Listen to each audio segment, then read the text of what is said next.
Happy Monday, and welcome to another episode of Cases That Should Have Gone to the Supreme Court of Canada, but didn't. Today we're talking about camera surveillance.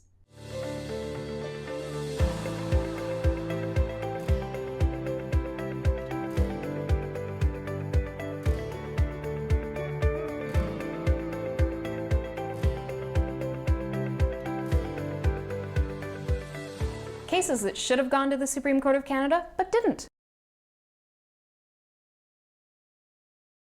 Police increasingly have been using pole-mounted cameras that are set up outside of locations they want to surveil, whether they're victims of crime that they want to ensure are protected, or whether they're people who are suspected of crimes. These cameras are usually mounted 15 or 20 feet into the air and view out into the street and into the front yards and driveways of residences that are within the vicinity of the camera. It is a significant intrusion into personal privacy.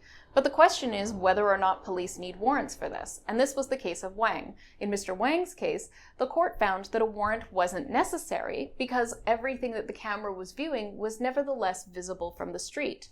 The Supreme Court of Canada declined to hear the case. And it's unfortunate that they didn't hear this case because the privacy analysis is a lot more complex than just it's visible from the street. Yes, while you're standing on the street, you may be able to see into a portion of somebody's front yard or all of their front yard, and you may be able to see into their driveway or a portion of their driveway. But that doesn't mean that you don't have a privacy interest in a view of your front yard and your driveway that wouldn't be the same view that you could get as an ordinary person standing on the street.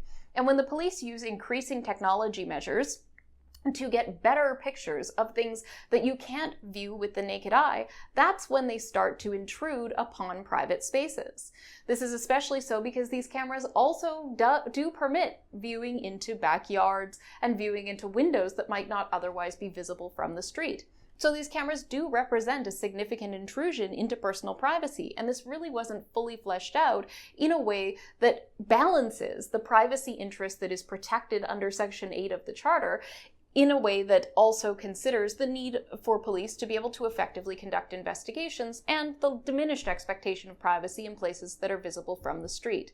It would have been nice to see the Supreme Court of Canada put some limits on the way in which police can use more and more technology and more sophisticated means to pry into our private lives instead of just leaving this case unfinished and leaving this question unanswered without clear guidelines to limit the authority of police to engage in this type of thing. We're likely going to see as a result of this increased use of police surveillance tactics, including pole-mounted cameras in places where police officers suspect that criminal activity is taking place. And that's unfortunate because not only are the people who are under surveillance impacted in their privacy, but everybody in the surrounding vicinity within view of the camera also has their privacy impacted. Hopefully the Supreme Court of Canada takes the opportunity to hear this case and to put some strict limits on the use of these powers by police before something too serious happens. Cases that should have gone to the Supreme Court of Canada, but didn't. Thank you for tuning in to another episode of Cases That Should Have Gone to the Supreme Court of Canada, but didn't. I'm Kyla Lee at Acumen Law Corporation. Thank you to Boys and Bull Creative for putting together these videos. Please like, subscribe, and share with your friends.